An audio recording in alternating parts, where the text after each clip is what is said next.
speak to quite a lot of producers on this podcast sometimes, music producers, who say that they view the studio as an instrument. You know, when they're in there working with musicians, they feel like the studio itself is an instrument. Do you ever view the orchestra, the entire orchestra, as one instrument? Would you ever think about it in that way, in those terms? Yes. In modern vocabulary, you could describe an orchestra as the first type of synthesizer, you know, where you combine different textures, different instruments to create something bigger than the original. And you know, it's an orchestra is something much different than just a regular band. So for example, folk music, where you usually can discern, you know, with all the different instruments, right? You have a bass, a banjo, whatever, accordion, and that they're very distinct. Each of them do their own thing, but what we do with an orchestra is something much more than that. We blend certain instrument to the point that you cannot tell, you know, what is playing this specific line. And you know, they're fused together. The art of orchestration is the whole, you know, knowledge of which instruments blend with each other better or worse, you know, which can be substituted sometimes. And you may think you hear an oboe in certain contexts, and it will be a trumpet, you know, depending on the orchestration, on the surrounding and everything. You may have an purely orchestral piece where you're going to hear voices which are not there. So in this sense, I'm talking about an orchestra as the first synthesizer, because it truly lets us create something much bigger. And to me, it also represents the pinnacle of Western European civilization. You know, the cultural achievement of what can we do together just absolutely exceeds the sum of its parts. You know, it's if you think about the grandeur, the huge sound of it that can be achieved, no single instrument can do that. Yeah. I mean, it's interesting you compare it to the synthesizer, because when we think about that, it's a very fixed thing. Although you can get lots of different kinds of them, you know that when you put that effect on it with the synthesizer, it's always going to achieve the same sound. Whereas with an orchestra, because it's all individual real players, there's so many more variables at play. Like, depending on who you have playing at that specific time, the context you place it in is always going to be shifting and always going to be changing. Yeah, in electronic music, we try to mimic that behavior, and especially right now with invention of different controllers. For example, there's an upcoming keyboard which responds to different type of touch, and you know, giving you sort of control that you would traditionally have on a string instrument, which we were used to. And yet, because a keyboard became the principal user interface for a synthesizer, it inherited the very limited way how you can interact with a keyboard. But the different part is that even though you can talk about an orchestra, you know, expanding this analogy as an first additive instrument that you just add, you know, different colors and weld them together. But the distinct difference is that every one of these colors is created by a human being. And this is where and why I think orchestra is unmatchable yet. You know, that you can replicate quite a lot, but not get to the very core of it, where you have a power of of a group of human beings interacting and contributing their understanding and their feelings, their talents to the sound. So this is something that to do it with a machine, we're probably not there yet, and hopefully not for a long time. And I'm a big advocate of live instruments and how they contribute to any sound. As technology, continues to advance not only in music, but in all different areas of the world and culture, and it keeps advancing in this idea of a digital thing that isn't quite human becomes more prevalent. Does it almost feel like the hunger that we have for something real and human and organic, like you're saying, there is increasing? Like from an audience part of view, does it feel like that? I think so, because you can observe it very easily in popular culture. Take anything that is handmade, it will have a higher price, because there are so many of us that we can't afford anymore to produce certain things by hand. We have to do them with machines and in larger scale. But any type of custom-made object, something that was loved, while created, something that was not just created based on economical equation that, if we use this material, it will be cheaper and it will still last for 12 months, as long as the warranty is, right? So if someone still creates an object serving the certain purpose, but approaches it individually, the cost is much higher, but at the same time, the quality and the individuality of this object is uncomparable. And those things have value, because we don't have as much in our lives, right? In 19th century, you would probably be surrounded at home with a lot of wood, and not just fledgling electricity. But, most of it would have been made by hand and by a craftsman. And there would be a lot of love, of people touching and creating those objects.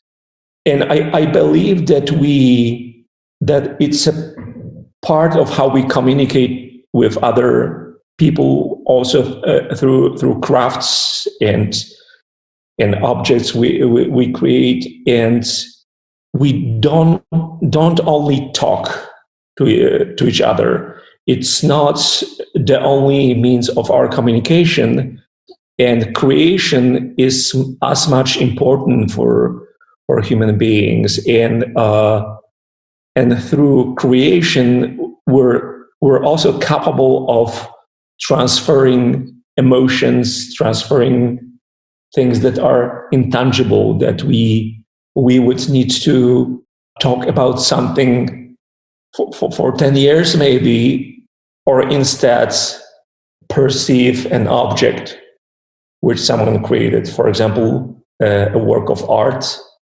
or a custom-made racing car, where every tiny part is different than in your mass market, Honda or whatever. Do you have any custom-made instruments? I do, yes. Actually, recently I built a very special drum based on a steel barrel, but inside there are heavyweight springs with many really heavy weights. It all resonates, and it's really cool. It's like a drum with its own reverb tank. That the whole instrument is just incredibly deep, and the most interesting thing you can do with it is actually the extension of the springs are metal rods which you can play. You can bow them, and it's just a beautiful sound. Have you used it in anything yet? No, not yet. How, it's interesting what we've been speaking about as well in regards to orchestra and the way that every instrument can be framed differently depending on the context surrounding it, and it can change the way you hear it and the way it sounds and feels. How did your perspective of individual instruments and writing on them change after you had conducted an orchestra for the first time? Yeah. Conducting the players is a reminder to a composer that whatever you put on a musician's stand better not be boring, and I think it's an important principle that when you realize that the different parts you write are not, you're not just playing them through MIDI. You ask someone, to interpret them and to put some life into them. And even if certain instruments it may be necessary that they have a simpler part, someone else will have this glorious melodic line, but not everybody. There's still a lot a composer can do to make those lesser parts be interesting as well. And conducting an orchestra enforces this notion, because this is a moment of truth in a way. You come to the podium and you encourage people around you to put as much energy as they can. You immediately see, is there something that they can put their energy into or not? So I think it's about this responsibility. And other than that, conducting to me is the most thrilling part of my work, where I finally feel my music fully, and I no longer have to listen to samples, which I find very, very painful. It's finally this sound, the final sound. I don't have to imagine it. I don't have to listen to a demo track with a lot of reservations that this will be different in this way. It's like watching just an unfinished product, right? And like storyboards almost. Yeah, exactly. So with the actual players, it becomes a real interaction with them, and it's also an incredible energy which you're getting being there, and you give back. What you were saying there, when you listen to the demo track, do you feel like you're actually listening to it, or is the demo track almost like a trigger for your mind to imagine how it'll sound when it's in that space with an orchestra? Yes, a demo track is a draft to me, and especially this draft can be more convincing, especially for rhythm-driven pieces, and where music has more rhythmic details, and but it completely fails when we talk about emotional music, and if you need a theme to actually carry something. And I've had this problem from the beginning when working with Tom Ford and Madonna, when they were absolutely incapable of making this leap of faith.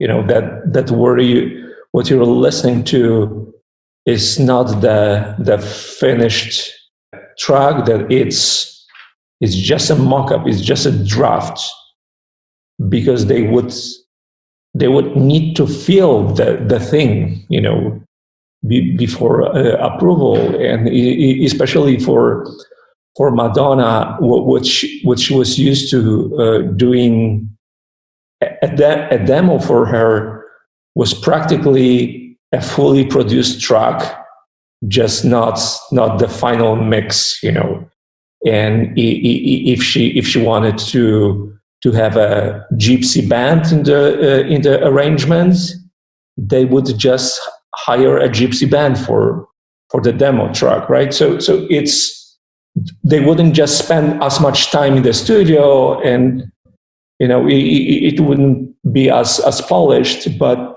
you would get the same sound, probably the same players, and then you can imagine in a much easier way how the finished thing would feel like. But obviously, with an orchestra, it's not feasible. It's just prohibitively expensive. So instead, we started doing live demos of just a basic set of instruments.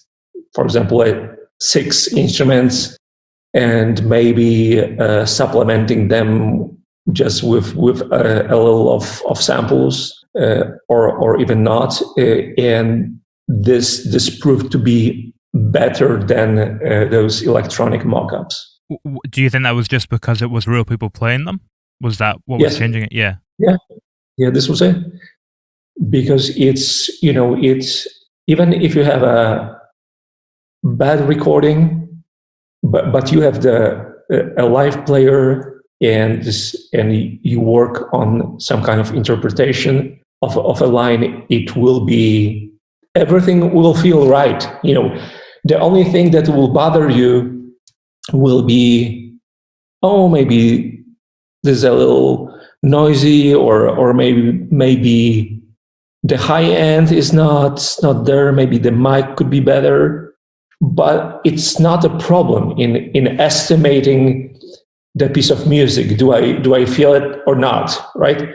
So it would be very different if you try to produce a track with a sampled instrument and then spend an enormous time on mixing, EQing, everything. That technically this recording would be perfect sonically, right? You wouldn't have a question of enough high end, everything would be in the right place. But so what if the core is not there? Did you use that technique again the second time that you worked with Tom?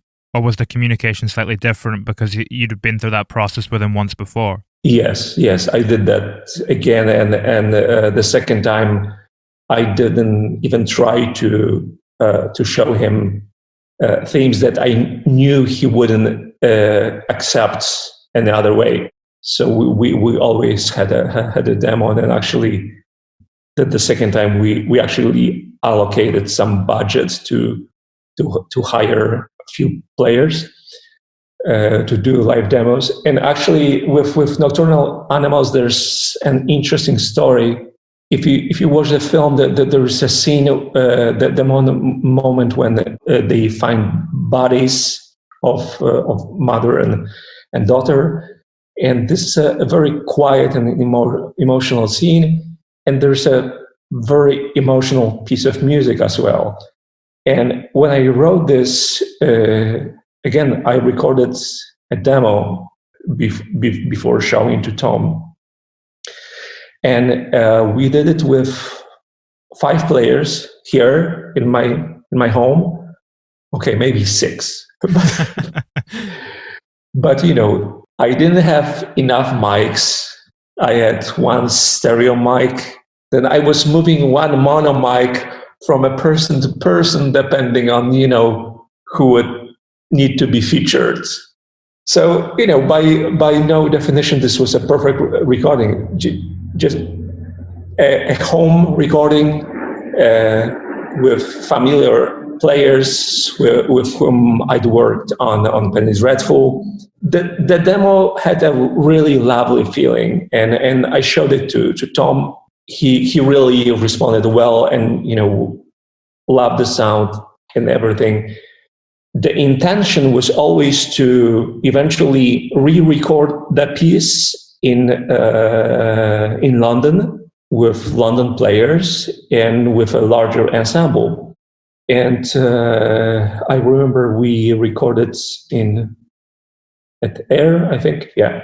Each time we recorded this piece, both Tom and I were like, I still like the sound of the demo. And we attempted to record it 3 times on 3 different sessions, really trying. And it's not that the players were bad, they were great. We had a larger ensemble, so everything was more polished. But somehow this home recording performance was very unique. There was something that we couldn't recreate. This was this moment, and just something that we couldn't let go, that we wanted this sound. We eventually ended up just recording an extra layer extending the strings, which was mixed in with the original demo, which had to be cleaned up because there were some click track in the background. It was never supposed to go out, and yet a moment turned out to be much stronger than going to the opulent environment of Air. And there's your example how much a live player can do. So that's the uniqueness maybe unmatched by even other players in many circumstances. And so to even think about sampled instruments in this context is just impossible to compete. Yeah, there's something so organic about it when it's out of your control. Like, you can't control what you're saying there about how the specific player is going to do it. It's just very natural, and yeah, it's interesting. It's part of the mystery and the magic of the process, isn't it? It is, yeah. It comes back to this very personal moment that you have with other musicians, and sometimes a moment is there, sometimes it's not. It's that's the beauty of art. I think that the outcome is not guaranteed ever, and the failure is a natural element of this process. And from time to time, we find a gem, and a great skill, I think, to have is to realize a moment where you have a gem and just keep it and forget about everything else that you had planned and just follow this new idea because it feels genuine, it feels sincere. I wanted to ask about that particular moment you mentioned as well, actually, the piece of music that plays when he discovers the bodies. Because you use it another twice in the film. You use it when he's in the motel and also to open the film, I think. That's the 3 times it comes. No, it's the same theme. It's based on the same theme. Slightly different. Yeah, but the moment when the bodies are found, this is the piece I was telling the story about. Okay, so does that piece just come up at that one? It's called The Field. Ah, okay. Does that piece come up at any other point in the film? This piece uses one of the main recurring themes as well. So you have all the elements that bind the score together, and this theme comes from so many different permutations. Yeah, it's kind of like what you do on the Madonna score as well, where you have those 6 or so core themes that crop up in variations across the entire score, kind of traversing time periods and everything. Yes, and here in Nocturnal Animals, it's probably the biggest variety of, for example, the theme that we start the movie with, the track Wayward Sisters. It already starts with a theme which is presented in this hyper-saturated, opulent version, just dripping with orchestration and everything. And later you have the same theme in a more Bernard Herrmann-esque vibe, very austere and much smaller. And but finally, you get to this point where this thing becomes most emotional and personal, and this is the field, and it's practically tiny, comparing to Wayward Sisters, and yet this is the same core. Yes, so probably in Nocturnal Animals, this was where I had a chance to show a biggest span array of the different iterations. Are you tapping into a specific moment in the film when you compose that theme? How are you able to conjure something that is going to function in all of these different, like you say, guises where it's being used to different emotional effect each time? This theme was written quite early on. I remember that I sent Tom 2 tracks to both with live recordings, but this was the theme that ended up to be the main theme was actually my second choice. My first choice for what I thought initially was probably better was another track that didn't make it eventually. So it's a process of verifying what you think is right to actually seeing and feeling. Does it really help, or maybe it's a dead end in some cases? So this theme really evolved and became embedded in Nocturnal Animals more and more as we worked on it. And it just turned out that it apparently liked being transformed into many different areas. So this was something that not always can be expected of what you write. Did you ever take into account the fact, the film kind of has the 3 timelines where you've got LA in the present day, you've got the fictional timeline in the book, and then you've got the flashbacks to New York. Did you take into account that one of those timelines was fictional? Did the fact that one of them is supposed to be a book affect the music in any way, and it's supposed to be a creation in the world? Well, not really, because if technically it is fictional, but if you think about the story, does something that explains a story through an emotional language, is it really fictional, or is it describing a reality with different means, right? So to me, this was a direct extension of just talking about the same thing when he wrote the book and kind of reversed the situation. That the murderer in the book is basically the character played by Amy Adams, that she murdered a part of him by crushing his spirit, his love, himself.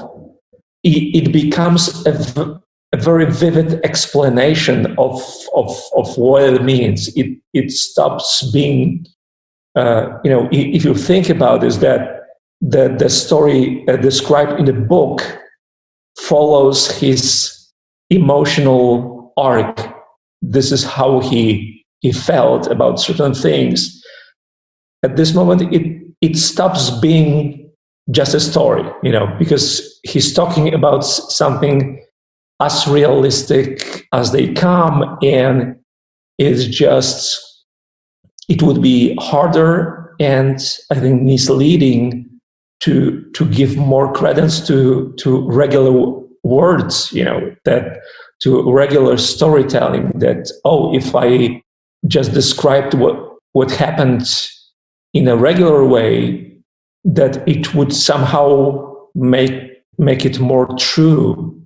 I think that this is the question that art in general answers, that sometimes certain things cannot be described with our common language and with our mundane way of talking.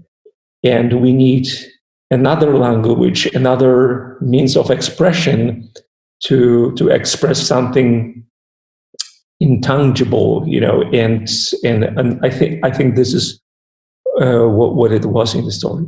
It kind of, it functions on multiple levels, because you could also look at it as a reflection of her experience.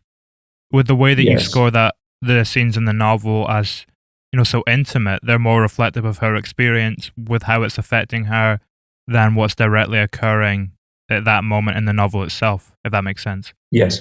How did the similar thing kind of function on WE? No, the WE was different. It had a more classical distinction between different time periods, because they were both objective, right? The modern story was a modern story of a woman fascinated by the Duchess, and the story of the Duchess was, exactly how it happened. There was an easier distinction, obviously there was there was an emotional connection between both, and how one woman kind of affected the other. But this relationship wasn't as complex as in Nocturnal Animals. Yeah, it's more of a one-sided relationship, because it's about the modern woman's relationship to the Duchess, but the Duchess doesn't have that relationship back. Correct. Is that something you were looking to reflect in the score? Were you very much writing that from the point of view of the modern woman, kind of looking back with this perspective? The modern woman lives through the Duchess because it lets her, when she researches her life, the Duchess' life, she's able to relieve certain things, certain emotions that are inaccessible in modern time for her. She's suddenly capable of feeling certain things that would not be, an element of her day-to-day reality. The historical timeline gave much more plane for music that would be, again, oversaturated with emotions, with romanticism, with, like a fairy tale, but not a fairy tale, with real problems and, and dark moments. But this was it. This was the core of why the film was made, to express this contrast between something that many people would dream of having, right? To be in this position of becoming a duchess, and so close to the royals, and an incredible story, but not realizing what it would entail, how gruesome the reality would be, how difficult, frustrating, full of anxiety. We don't speak of those things when we tell fairy tales. I think this was the core of the film, and the timeline for Abby Cornish was basically an entry point to give us contrasts, what we're missing in our modern reality. What would be our fairy tale if we wanted to describe it? And it was a very personal movie for Madonna as well, and there was a lot of explanation related to her personal experience, which I think gave it credence. Yeah, definitely. That's what gives it its intimacy. And I mean, you can see, like what we're saying there about the narrative of the Duchess, it's something that repeats in various forms throughout history. This idea of being careful what you wish for a little bit, and yes, striving for something that then comes back to kind of bite you. It just turns out that the story is more interesting than the press would have you think it was. It got an interesting reaction. I watched it again today, and I don't really understand the reaction to it, why there was such a backlash to it. Yeah, absolutely. You wonder if it was almost snobbery, because it was Madonna who was the one making the film. Yeah.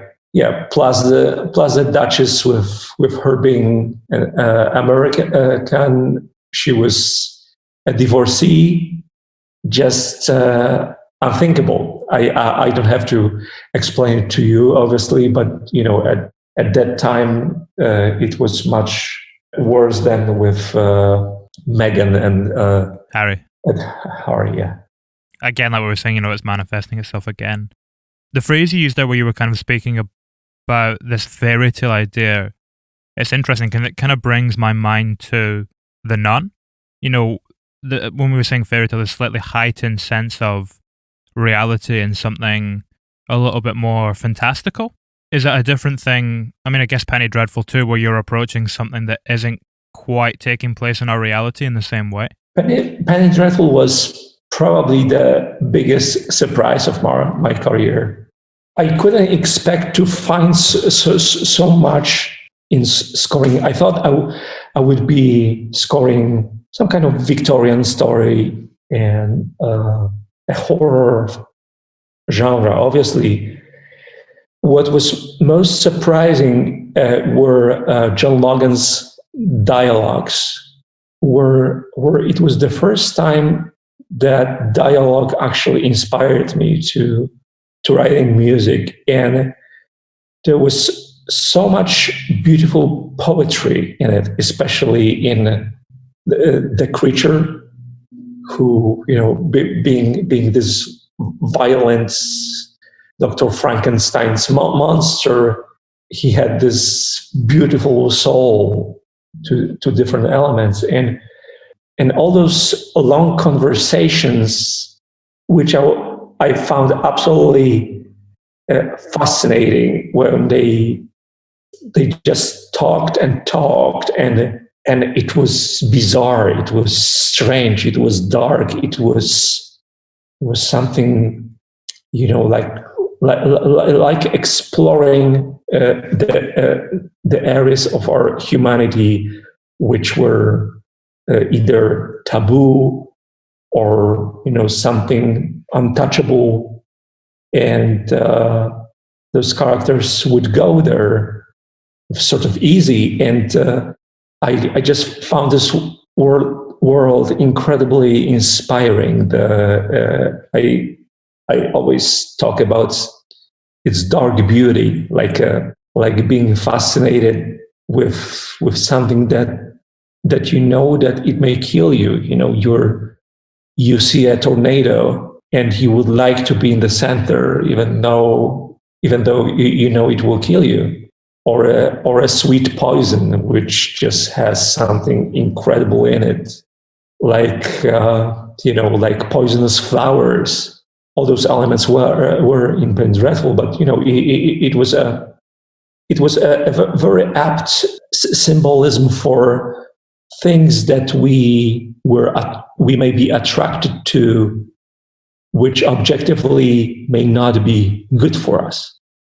It's hard to deny this dark beauty that it exists, that even though it may not be good or at least good for us, there is an incredible, dark, beautiful energy in it. And so I found myself writing themes which were romantic as previously, but at the same time touching all those darker streams. And it was a really fascinating time for me. What you were saying there about like our attraction to these things that can be dark and attraction to these things that can harm us and might not be good for us, but we still want to walk towards them anyway.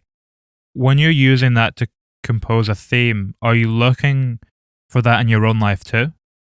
Are you looking for those things in your own life to kind of latch onto and then communicate? No. No.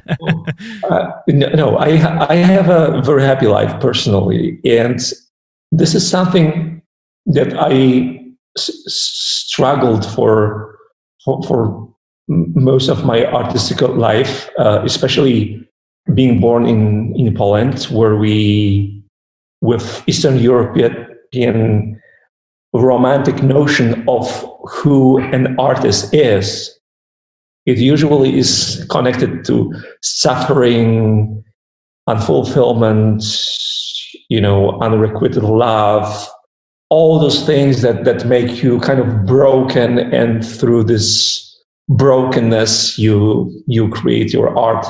I've always found it very, very offensive, because it was also a way to say that basically what artists do is not a real thing, and basically they should be happy that society allows them to do what they do, but it's not neither a job or something needed, and to me, art is as tangible as baking bread, and this is true that we may not need it in moments where our existence is in danger. In times of war, there may be no time for art, because you need to put food on your table.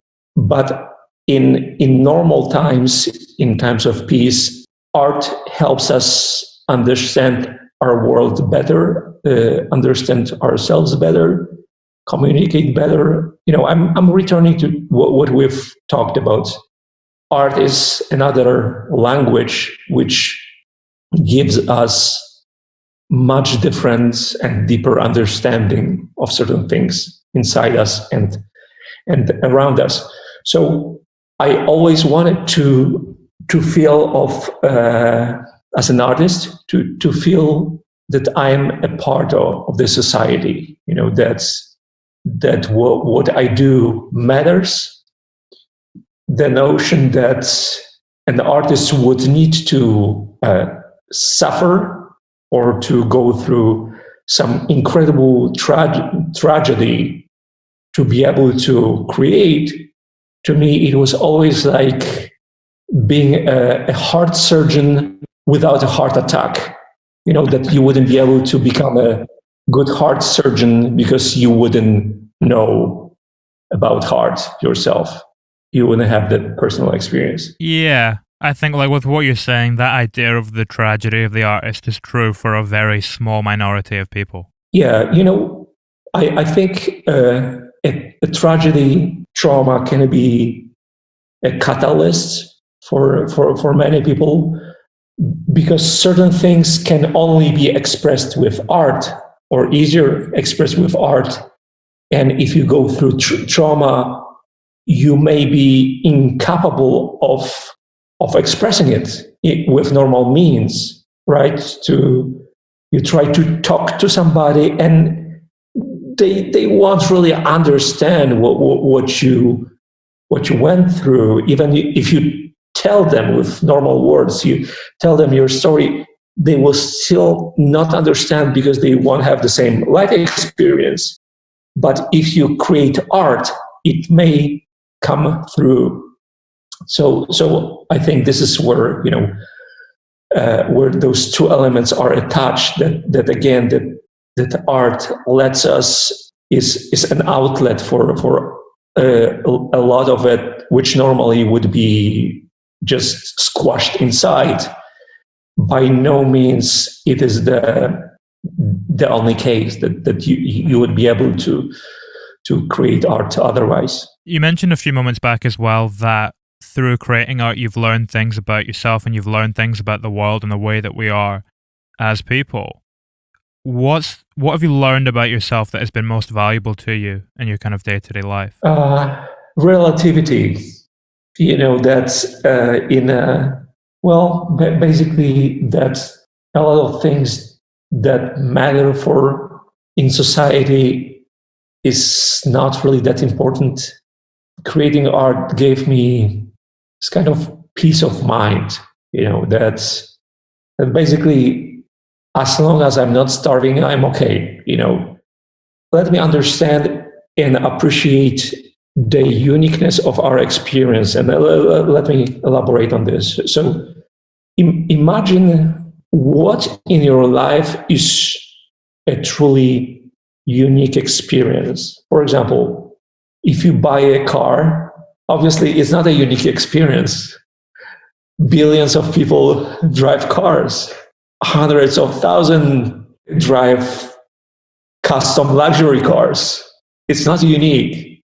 Someone has experienced it before you. And, I don't see a value in basically repetition of certain actions, like ants, right?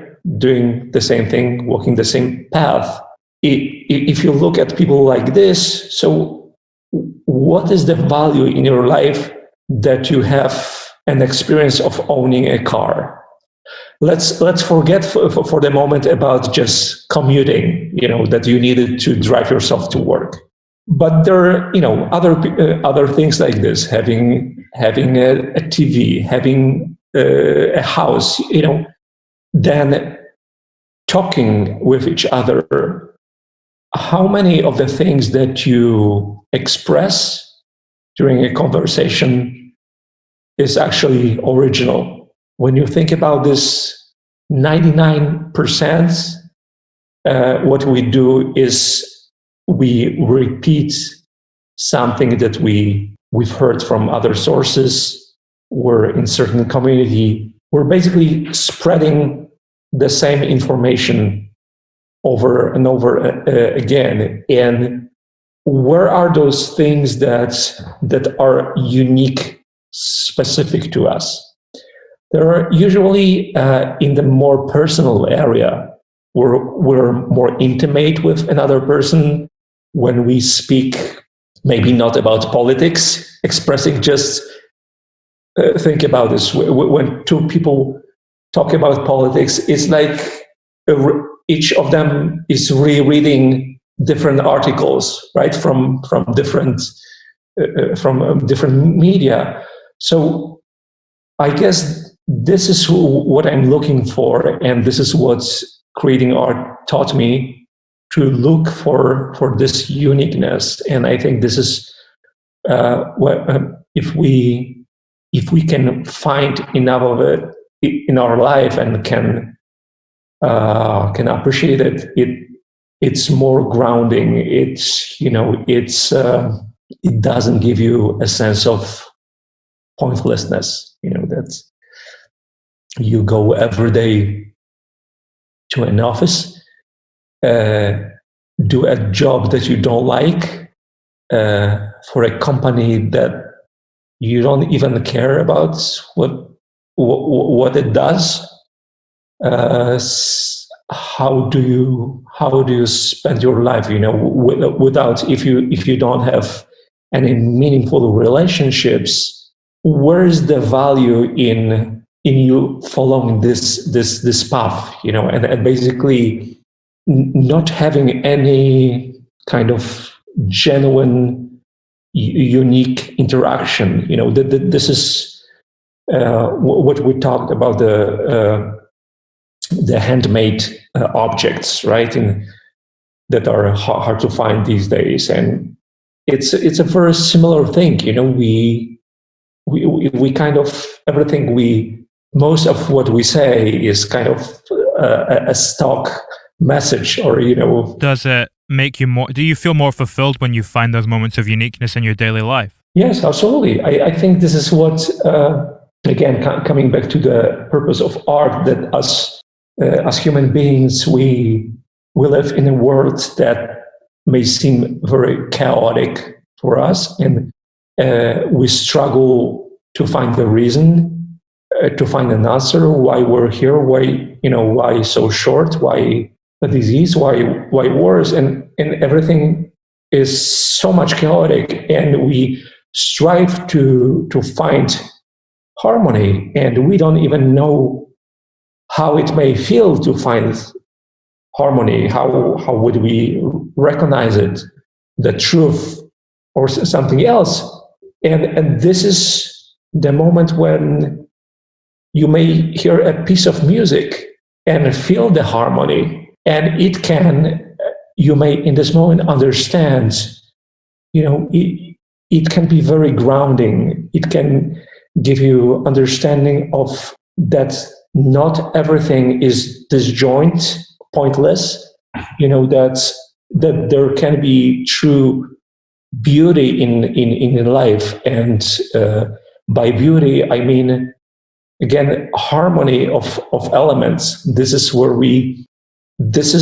where humans in general find beauty in things that that come together, that match, that are not fighting with each other. So I believe that it gives art in general very practical side.